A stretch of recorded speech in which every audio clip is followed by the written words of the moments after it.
Today we're going to be talking about the Abrahamic covenant.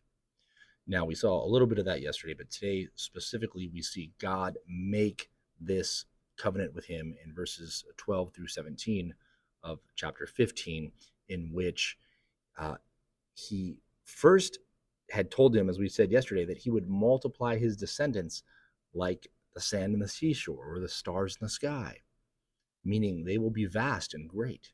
And yet, God tells Abraham here, in part of this promise, is that they're going to be slaves for 400 years, but not to doubt the promise that God is going to give them the land.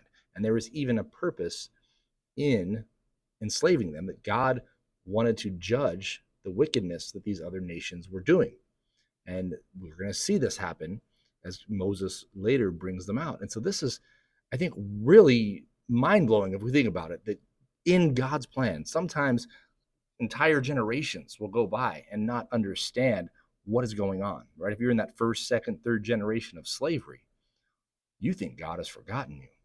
But God is promising Abraham here, I will keep my promise. So I think this is something we all must remember, that God has a bigger plan than me and you.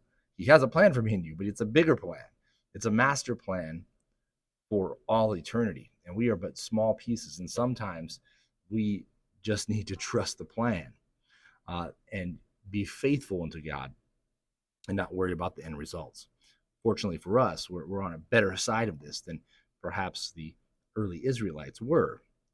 Nonetheless, there are going to be times where we are challenged in what we're going through to kind of see the bigger picture. But just know there is a bigger picture, but God is in control.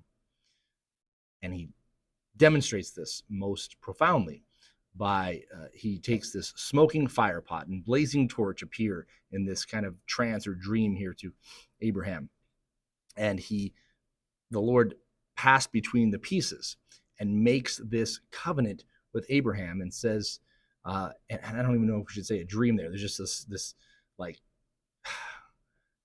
fanciful state that I think of, right, as I picture this. But he promises that he does this act, and it's basically, if I can summarize it like this, that God is saying, may I be destroyed like this sacrifice, like these pieces of the animal that are laid out before us. May this happen to anyone who breaks the covenant, to me or to you.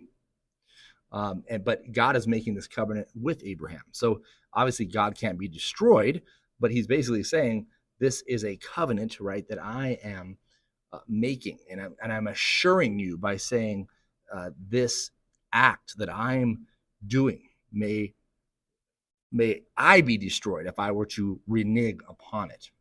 And sometimes that doesn't come off in the text, but this would be the symbolism here that is taking place. So trusting in God's promise, right? It is a promise that is sure for us, that he has our best interest in mind. He will save us. He is leading us to the promised land, if you will. And there is a redemptive history that we don't always see. Luckily, as I said, we're in Christ now, so we're seeing the tail end of it.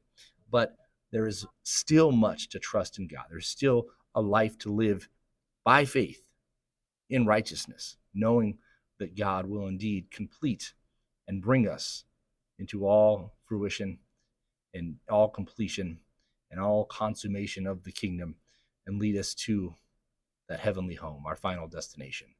May we trust in the Lord today.